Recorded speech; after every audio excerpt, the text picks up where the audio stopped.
पे आपने एक पिक्चर लिया और उसको आपने ब्लॉकचेन के नेटवर्क पे डाल दिया, दैट इज एन एनएफटी। वो यूनिक है इस टाइम पूरी दुनिया में, दोबारा नहीं आ सकती क्योंकि उसके कुछ एट्रीब्यूट्स बन गए हैं। तो ये आपकी एनएफटी, लोग पता नहीं क्या क्या बात करते हैं कि जी एनएफटी क्या बुला है, कुछ नहीं है। ये सिंपल सी डेफिनेशन है एनएफटी की, इसके अलावा और एनएफटी कुछ नहीं है। हाँ, लोग मुझसे ये जरूर पूछते हैं कि कल को एनएफटी ग्रो करेंगे। यस, ग्रो करेंगे, बिकॉज दुनिया सारी डिजिटल हो जाएगी। तो यस, ग्रो करेंगे, बिल्कुल ग्रो करेंगे। हाँ, क्रिप्टो करेंसीज जिनको मैं इस टाइम डिजिटल एसेट्स कह रहा हूँ, ये बिटकॉइन, ये ग्रो करेंगे नहीं, ग्रो करेंगे। कल को सपोज करें जैसे डिजिटल युआन आ गया, डिजिटल करेंसी के अंदर एक डिजिटल युआन आप लोगों ने सुना होगा, चाइना ने उसको इंप्लीमेंट किया। बाय द वे वो इसके ऊपर रिसर्च कर रहे हैं 2014 से। ऐसा नहीं है कि वो उन्होंने आए और सोचा और 2021 में बना के जी उन्होंने उसको लॉन्च कर दिया। Sir it take time. इसीलिए अमार साहब जैसे जो लोग हैं माशाल्लाह है, हम उनकी शागिर्दी में आते हैं ताकि जो है ना वो इन चीजों को आगे से आगे लेके जाए। ठीक है, तो हम ताकि एक प्रोसेस पे तो चलें। यानी कल एक जगह पे बात हो रही थी कि साइबर सिक्योरिटी की पॉलिसी आज बन रही है 2021 में, बननी चाहिए थी आज से 10-20 साल पीछे। पर जो लोग, ऐसे अभी मैंने एक मिसाल दी ना आपको कि ये जो आप मुझे कहेंगे 386 में आज ही यूज कर लूं, तो मैं टिपिकली 30 साल पीछे की बात कर रहा हूं। यानी मैं अगर आज 386 किसी जगह पे सोचे 386 नहीं है, आई मीन किसी जगह पे कंप्यूटर नहीं है दुनिया के किसी कोने में, मैं वहां पे जाकर ना 386 उनको कहता हूँ कंप्यूटर पे चले जाएंगे, जैसे हो जाएगा वैसे हो जाएगा, और जी उनको ख्वाब दिखाता हूँ, वो अगले कहते हैं यानी क्या चीज, उन्होंने तो ज़ाहिर पहले देखा ही नहीं है। दुनिया 2021 में जी रही है, यानी एप्पल की M1 चल रही है जो कि बड़ी जिसे कहते हैं ना इलेक्ट्रिसिटी कंपैटिबल है बहुत ज्यादा। जो आपके पीसी, अगर आप उसको, जो आजकल नए लैपटॉप्स आए हैं ना एप्पल के, उनको आप एक दफा चार्ज करें फुल, वो आपके 2 या 3 दिन निकाल जाती है बड़े सुकून से। वो इतने एफिशिएंट है, उनके अंदर M1 चिप लगी हुई। अब उसके अंदर वो इलेक्ट्रिसिटी बचा रहे हैं, इलेक्ट्रिसिटी को सेव कर रहे हैं। अब मैं उनको को नहीं आप आजकल के दौर में ये 386 ले लें, ओहो कमाल चीज है, उन बेचारों ने तो कभी देखा नहीं है, उनके लिए तो बहुत बड़ा हवा बन गई चीज। वो पीसी पे देख रहे हैं, कॉलें भी कर रहे हैं, सारा कुछ कर रहे हैं। उनके सामने आप 56K का ले जाके ना, मुझे नहीं पता आप में से किसी को याद है वो टी टाटा वाला जो हुआ करता था, ठीक है ना, इंटरनेट जो चलता था जब कनेक्शन हुआ करता था, तो वो ले जाके आप उनको दे दें, बहुत बड़ी चीज है, दुनिया से जुड़ गए। लेकिन क्या वो उनको 30 साल और सर्वाइव करना पड़ेगा? यानी आप उनकी उसको इस लेवल तक पहुंचने के लिए 2051 की बात कर रहे हैं, तो व्हाई नॉट आप 2021 की टेक्नोलॉजी अगर लेके आए और उस पर सही तरीके से काम करें, तो मेरा ख्याल है कि आप ज्यादा आगे की तरफ जा सकते हैं। तो ये कॉन्सेप्ट है CBDCs का। अब खुद सोचें कि जो मैंने अभी थोड़ी देर पहले बात की ना, क्रिप्टो एसेट या जो क्रिप्टो करेंसी हैं, बिटकॉइन और फ्यूचर, किसी बंदे का, यानी कि आप सबके सामने एक सवाल रखता हूं, आपको कहा जाए कि जी आपकी अपनी डिजिटल करेंसी है जो कि आप किसी भी जगह यूज कर सकते हैं, डिजिटल करेंसी, डिजिटल रुपी बना दिया हमने, सपोज करें कल हमने बनाया और लॉन्च कर दिया।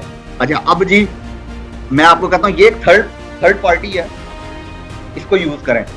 लाइक चलें इसकी एक मिसाल देता हूँ कि जी मैं आपको कहता हूँ, आप मेरे पास आते हैं, आप मुझे 100 रुपया देते हैं, मैं आपसे 100 रुपया ले लेता हूँ और आपको एक चिट के ऊपर लिख देता हूँ ये 100 रुपया, व्हाइट पेपर के ऊपर सिंपल, और मैं आपको कहता हूँ ठीक है जाएं जी। अब वो जाके इम्तियाज साहब अमार साहब को देते हैं, अमार साहब कलीम साहब को देते हैं। मेरा ख्याल है कि इस पे टेंडरिंग नहीं कर पाएंगे कभी किया।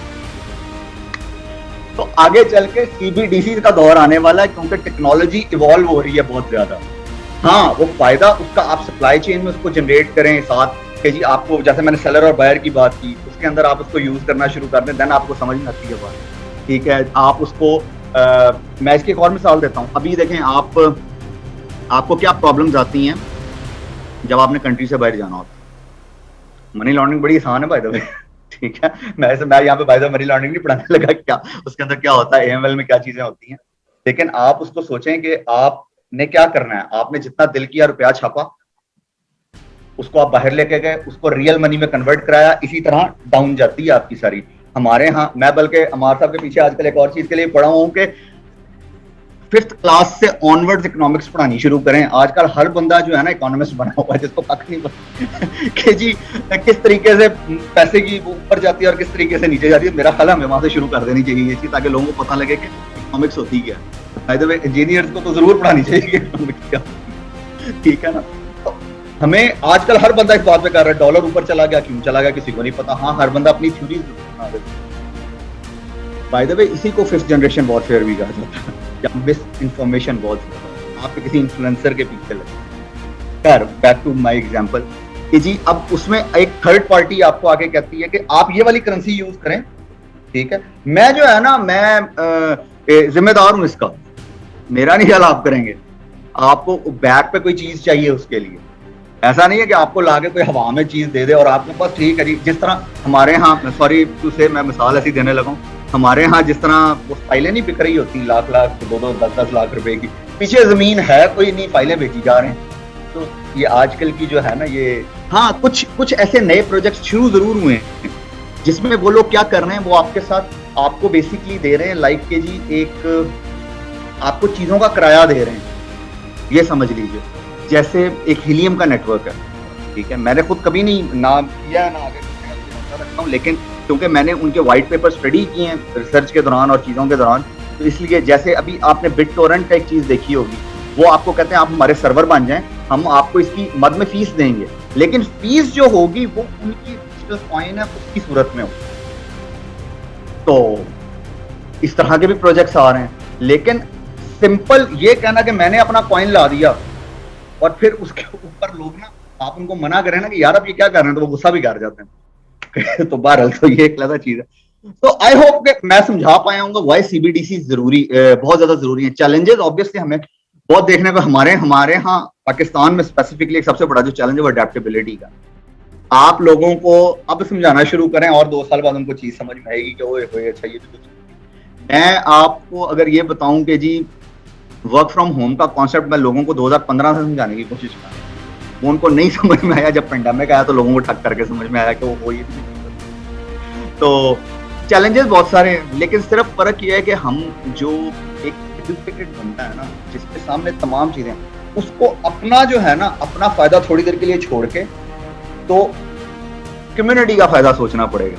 हाँ, कम्युनिटी का फायदा कुछ हजरात ऐसे भी सोचते हैं कि बिटकॉइन को लीगल कर दो, पता नहीं पाकिस्तान कहाँ पे इकोनॉमी कहाँ पे चली जाएगी, कहीं नहीं जाने लगी, यहीं पे रहेगी। सिर्फ उन लोगों को फाइबर, या अगर तो इस तरह इकोनॉमी ऊपर जाती होती ना, तो मेरा ख्याल है कि हमें डॉलर को आज से बहुत साल पहले ना अपनी लीगल करेंसी बना देना चाहिए था। तो आज हम डॉलर में खेल रहे होते।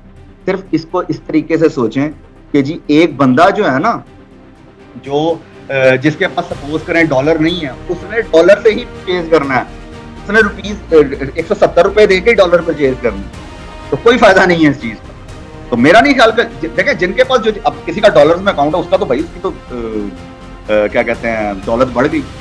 अगर इस पूरे प्रोजेक्ट को मैं थोड़ा सा चेंज करूं, डिफरेंट करूं, आप किसी भी कंट्री जा रहे हैं और आपको पैसे चेंज कराने की जरूरत नहीं पड़ती, जस्ट लाइक ए यूरो। आप यूरोप जाते हैं, आप यूरो लेते हैं, पूरे यूरोप में आप फिरते हैं, तो अगर आप उसी को थोड़ी देर के, जैसे बहुत साल पहले, मुझे अभी ईयर याद नहीं है, तो मिडल ईस्ट में और पाकिस्तान ने ऐसा मिलके कुछ करने की कोशिश की थी कि हमारी करेंसी से, शाह फैसल के टाइम में, कि हमारी जो करेंसी है ना वो सेम हो।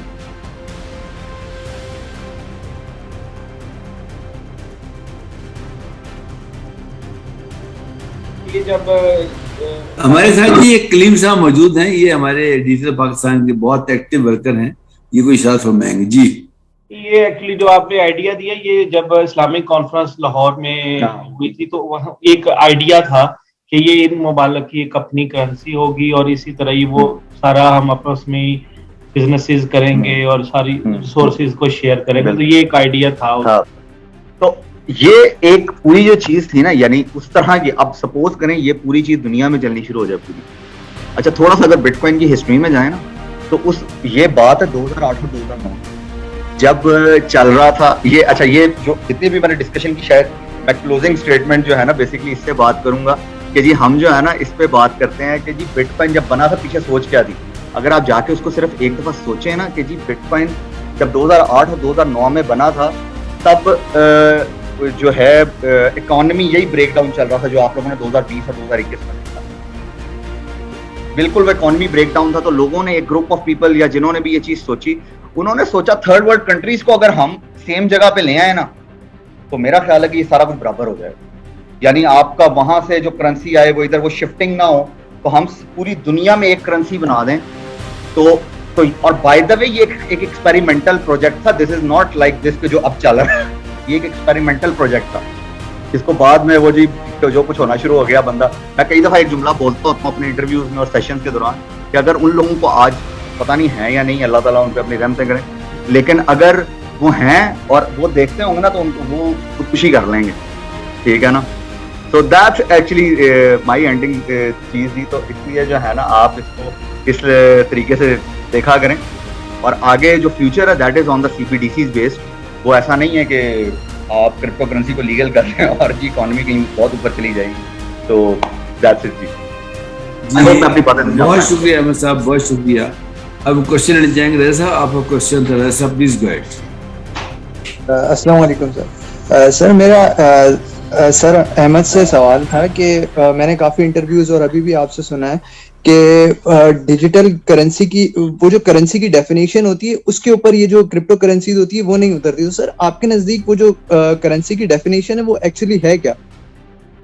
अच्छा देखें, करेंसी की जो डेफिनेशन है ना, ये मैं नहीं कह रहा हूँ, google.com पे जाएं, वहां पे लिखें करेंसी, वो आपको बताएगा कि उसकी बैक पे कोई चीज होनी चाहिए, उसकी बैक पे यानी कोई एसेट होना चाहिए या कोई चीज होनी चाहिए, उसको कोई गवर्नमेंट बैक कर रही हो, ठीक है, और इस तरह की 4-5 और चीजें। तो वो आप एक्चुअली ना गूगल पे लिखेंगे ना तो आपको ये बड़ी आसानी से नजर आ जाएगी।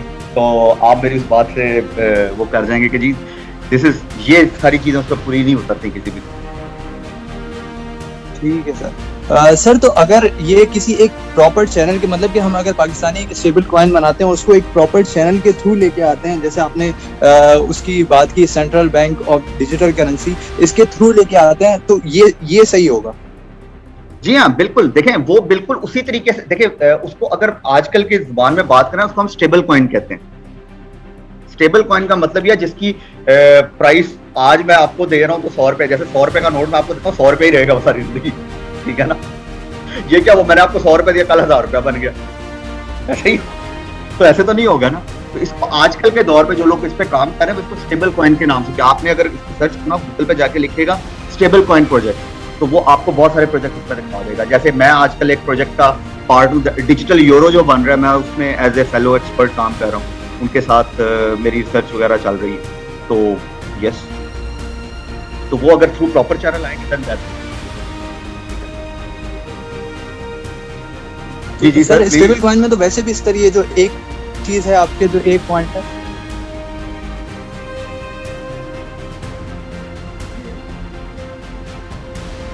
माइक म्यूट है।